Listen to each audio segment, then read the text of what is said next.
Good evening, it's 8 o'clock. I'm Sally Burdett, live from Johannesburg. In your headlines tonight, the city mourns the death of 3 heroes with grave concerns over the safety of government buildings.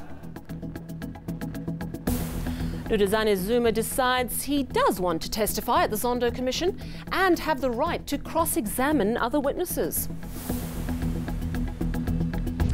TUT's Soshanguve campus is closed indefinitely as students vow to get justice for a fellow student killed allegedly by the police.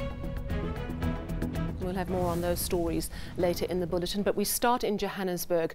Memorial services have begun for the 3 firefighters who died trying to control the blaze at a downtown government building last week. At the same time, a forensic investigation into the cause of the fire has begun. Now, earlier today, the firefighters were honoured in a special memorial service outside the building. Slindele Masikani has the story. Gone, but not forgotten. That was the general feeling as public servants gathered outside the government building which caught fire last week. They came out to honor the 3 firefighters who lost their lives rescuing them from that blaze. Many of them look up at the building in disbelief, grateful for making it out alive. The building is among 9 identified as having failed to meet health and safety regulations. The ABSA and Reserve Bank buildings, which house several other government departments, are also on that list. Workers in those buildings say they fear for their lives.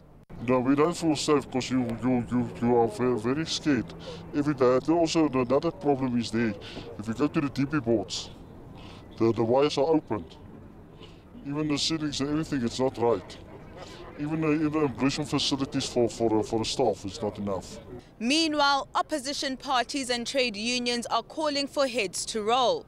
Investigations into the blaze are underway, while several other firefighters recover in hospital. At this moment, we have 4 of our firefighters that are still in hospital. Mostly they have burns to their hands, and also some of them are still traumatized. So they are still being kept in hospital until probably later this week. A committee has now been tasked with relocating workers from all non-compliant buildings. Slindele Masikani, Johannesburg.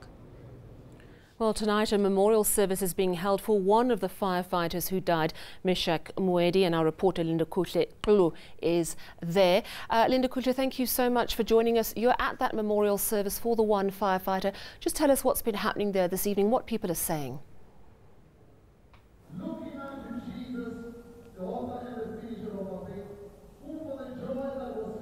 Well, quite an emotional ceremony here, a service here, Sally.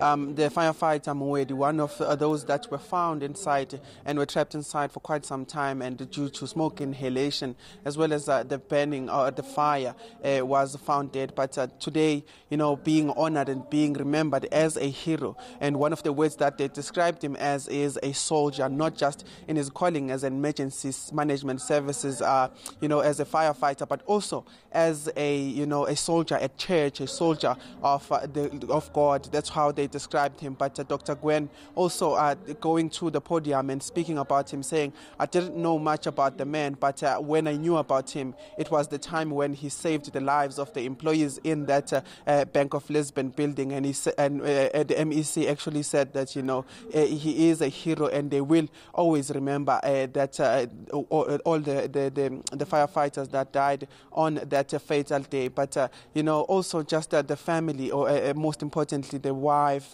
wrote a letter that was read by the younger sister saying, you know, describing him as a companion, as a great father to the children that he is left behind, one of the children being 3 weeks old, but saying that they will always remember him and they will take his spirit forward, the spirit of love and compassion towards his family and everyone else at large. Thank you so much, Linda Kuhle. Absolutely tragic. 3-week-old baby left behind.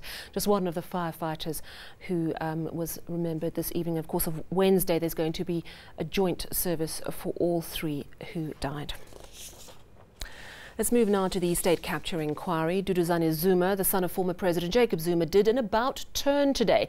He's informed the Commission that he will, after all, be testifying.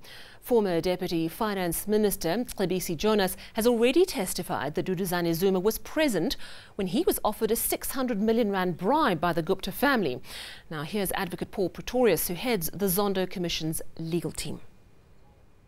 The letter records that on your request, Chair, Council was asked whether or not Mr. Duduzane Zuma would reconsider his position, and it was undertaken by Council that instructions would be obtained. Yeah. That has resulted in this communication received this weekend. Yes.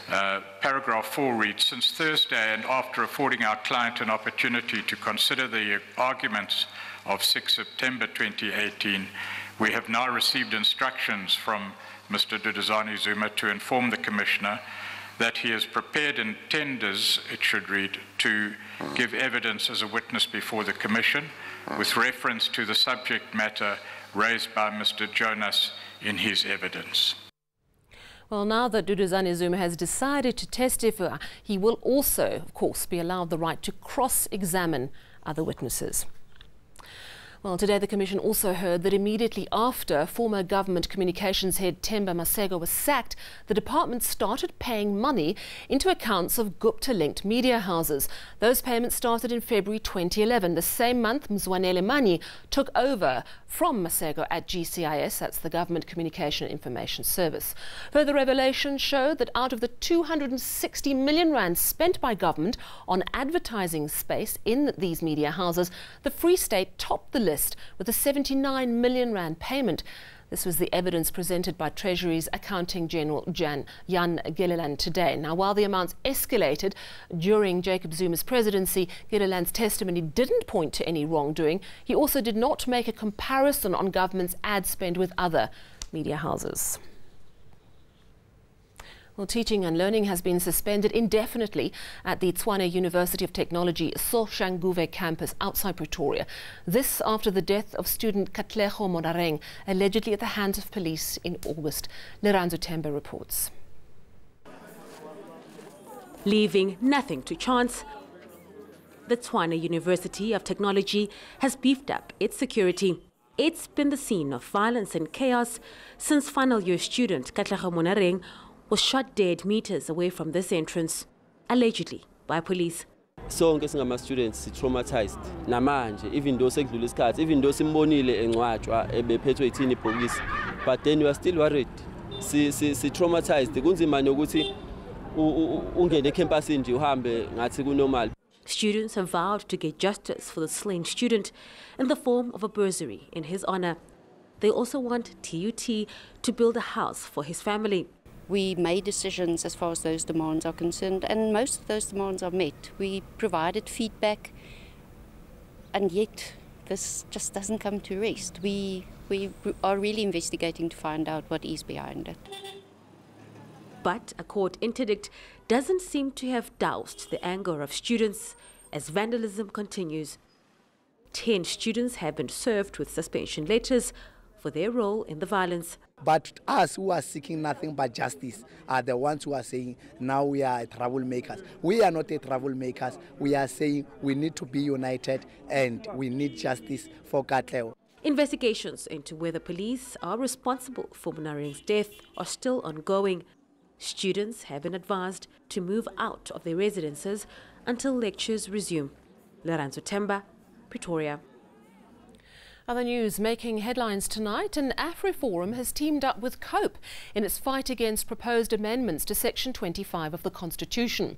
The two groups will be lobbying foreign embassies in the country to intervene against possible land expropriation without compensation.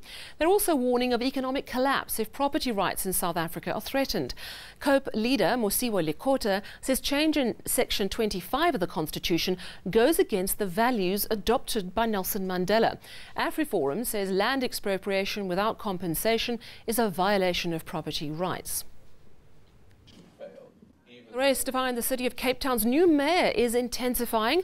Now it seems Gauteng DA provincial legislature member and Johannesburg regional chair Dr. Heinrich Vulmink has thrown his hat into the ring. He's one of 5 DA members competing to replace Patricia de Lille when she officially steps down as executive mayor at the end of October. Staying in Cape Town, Cape Townians are breathing a sigh of relief. Stringent water restrictions have been relaxed for the first time in more than a year. Good rains have seen the city's feeder dams rise to close to 70% capacity. But residents are warned to stay aware of water usage. The 50 litres of water ration per resident per day has been upped only to 70 litres a day. More savings are needed to see the city through the coming summer months.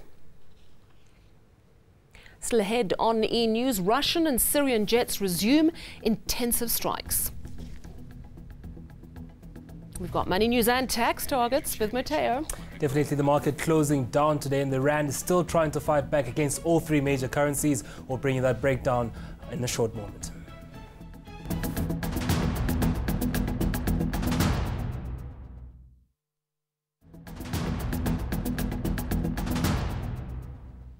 You're watching eNews at 8. I'm joined now by Matteo Geripe.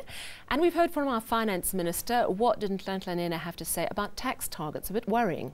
A bit worrying, but he first started about South Africa's stimulus plan. As we know, we have gone into a recession right now, and he's saying there's going to be a lot of work towards the midterm budget in October to ease investors and to ease South Africans into the kind of plan he's putting into place. The number's around 43 billion rand. He doesn't want to confirm it, but he's also not denying it in terms of the money going into the economy. But he says there is going to be a risk in terms of SARS collection of taxes. We did see that this year when Finance Minister was Malusi, but the shortfall was 50 billion rand. And he's saying with the slowing down of the economy, inefficiencies within SARS and the illicit trade, South Africa could see also a drop in that collection this year. Here's what he has to say about that. There is now an additional downside risk to tax revenue projected at the beginning of the year because of the contraction of the economy in the first 6 months of the calendar year, as we have seen. He wouldn't be drawn on how much, though. No. Tight on words there. Tight on words. Let's take a look at the markets. I believe the rand is trying to claw back some strength. It is trying to claw back some strength, especially against the dollar. But in terms of the main market on the all share, there's really marginal trading of emerging markets because the US is still in that trade war with the US, China rather. And that's seen the all share go down more than 0.5%. Industrials suffering in the same margin, while financials were down by close to 1%. Well, mining shares also struggled today. Gold pulling down by more than 0.5%. Platinum doing far worse, down more than 2% today, with resources closing the day flat at 0.11%. In terms of currencies, South Africa is an emerging economy, of course, and that currency still battered by the other two, but against the dollar it's at 15.21. It's weakened against the euro at 17 rand 64, doing far worse against the pound at 19 rand 81 cents. Commodity prices, gold up at $1,195 an ounce, and platinum impressing the market today, up more than 1%, while Brent crude worryingly stays high at $77.08 a barrel. You know, as long as you stay smiling, I'm going to be okay. It's like you say worrying and you've got a smile on your face. I'm like, we'll get through this. We will. Thank you so much, Matteo Geripe. Well, let's take a look now at stories making international headlines. In Syria, video footage of a village in ruins has surfaced as Russian and Syrian jets resume intensive strikes in the rebel-held provinces of Idlib and Hama. Now, the footage was released by civil defense group the White Helmets. This comes after the Syrian and Russian government shared their intention to take back the rebel-held areas. In Sri Lanka, nearly 300 naval and coast guard experts have been deployed to clean up an oil spill near the capital, Colombo. Nearly 30 tons of oil leaked from a pipeline on Sunday morning. Authorities are concerned about environmental damage. They're investigating the incident. Well, after the break, we'll go to our weather centre for our live weather report. We can see Candice is standing by patiently. And then if you thought it was spring, well, think again. This past weekend saw some significant snowfall across the country. We'll bring you some of those lovely images.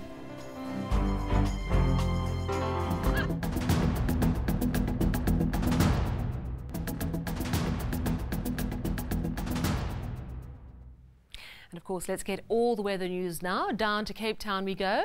Candice McKechnie standing by. Hi, Candice. It has been freezing in Joburg this weekend. Is the cold snap over?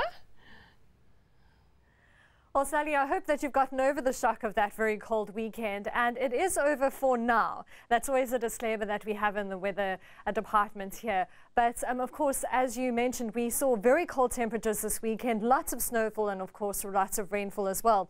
But the skies have cleared out at the start of the work week, and that remains for much of Tuesday. So, dry and cold overnight across the interior, with a sunny, dry and warmer day for most weather stations across the country. But into the afternoon and evening, we'll start to see some fog moving in along the west coast, and that's ahead of the next cold front, but that only arrives on Wednesday. For Tuesday, you'll see lots of sunshine across South Africa. Temperatures continue to warm up. 32 for Uppington, still cold overnight in Sutherland at -4 and 23 degrees, and we'll see some fog in Alexander Bay at 21. 26 for Vredendal. Overall, a pleasant day for the Western Cape, warm across the interior, comfortable for Cape Town at 24 degrees and around 20 as we head towards George. Quite a recovery in those maximums into the Eastern Cape, with highs in the middle and upper 20s. Still cold in the morning across the interior, in the mid-20s as we head towards KwaZulu-Natal with a sunny day. And you'll also see sunny and dry weather throughout the Mpumalanga province, with a hot day as we head over the eastern parts of the high of around 30. Persistently sunny for Limpopo as well as the northwest, with highs comfortably into the 20s here. And you'll see a cold start to the day for Zastron with a high of 23. Bloemfontein topping 24. Gauteng can expect warmer weather on Tuesday, with highs heading into the middle 20s, but with another chilly start to the day. That warm weather continues over much of South Africa on Wednesday, but we're expecting the cold front to bring in rain for Cape Town, with cooler weather expected, and that continues through to Thursday, with that warm and sunny weather continuing for you in Gauteng. That's all from the Weather Centre for now. Have a great night. Thank you very much, Candice McKechnie there, that the cold front is over for now. And, you know, we were lulled into a sense of complacency, but that cold front certainly told us that it was not yet a summer. There was snow, of course, in parts of the Eastern and Western Cape and in KwaZulu-Natal. And, of course, it was freezing, but it was also rather magnificent. Let's take a look.